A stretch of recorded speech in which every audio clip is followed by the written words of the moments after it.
Today I'm going to show you how to create high quality content in the shortest time frame possible with the least amount of effort. If you use content marketing to promote your business, I think you'll find today's video especially valuable if you're a small business or even a one-person show that does not have the budget to staff an entire media department. Now, a quick side note, if you're struggling to come up with content topics or ideas, I have a whole separate video that walks you through that process. The link to that video is in the description below. But assuming you have your content topic selected, here is my 5-step process for creating high quality content in the shortest time frame possible.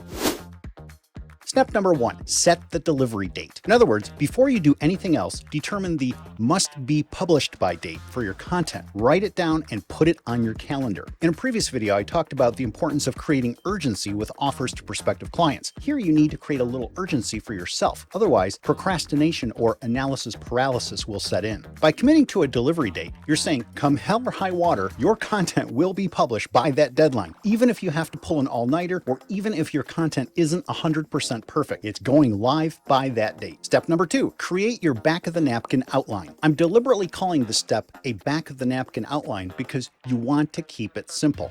All you're trying to do right now is just get some basic ideas out of your head and onto paper or into a simple text file or onto the Notes app on your phone. You do not want to pour cold water on the creative process by overcomplicating things. Whether I'm creating a back of the napkin outline for an article or a video, the structure is pretty much the same. You start out with an introduction, which is the segue between the title of your article or video and the actual body of your content. The intro is often where the game is won or lost because you have to grab the reader's or viewer's attention immediately and persuade them to keep reading or watching. The two most important elements of an effective intro are, number 1, you need to get right into it. Don't mess around and don't waste your readers or viewers' time. And number 2, WIIFM, which is the acronym for What's in it for me.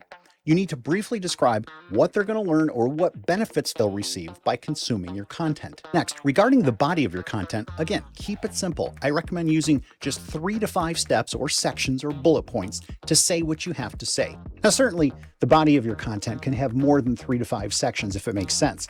All I'm saying is that using 3 to 5 bite-sized chunks for the main body of your content seems to be the sweet spot and works pretty well. Now, the last part of your back of the napkin outline is the conclusion.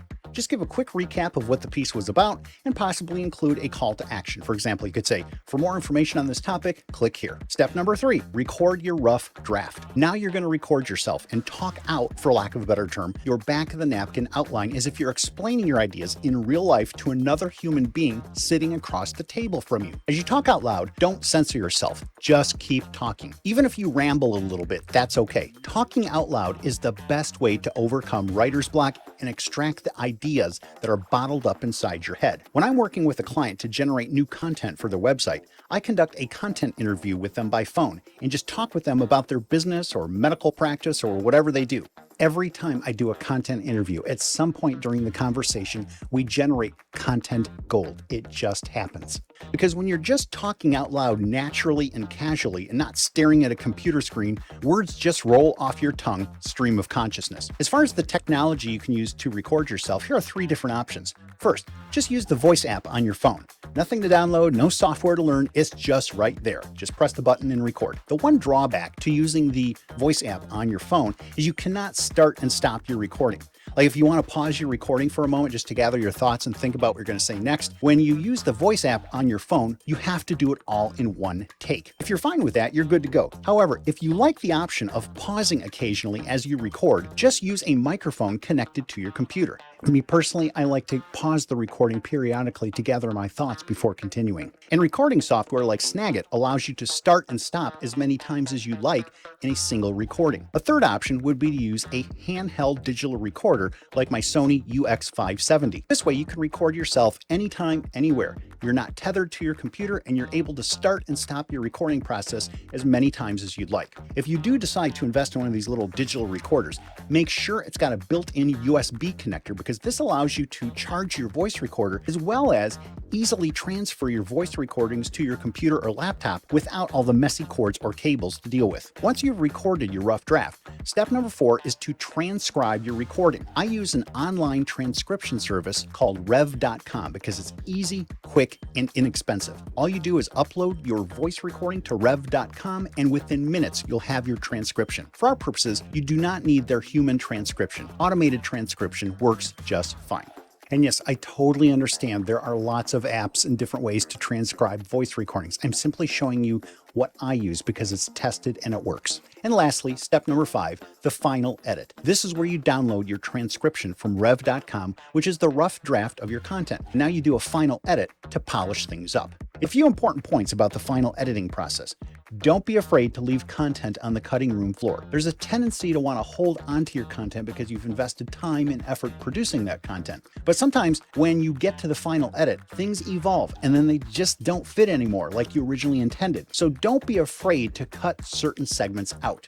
The goal with your final edit is to produce a piece of content that's succinct and precise, so your reader or viewer doesn't have to burn any more mental calories consuming your content than is absolutely necessary. Next, as with any editing process, multiple passes will be required. For me, the final edit usually consists of a minimum of 2 or 3 editing iterations until the content flows smoothly from top to bottom. And this is where the delivery date from step number 1 comes into play. During the final editing phase, it's easy to fall into the trap of feeling your content has to be perfect, whatever that means.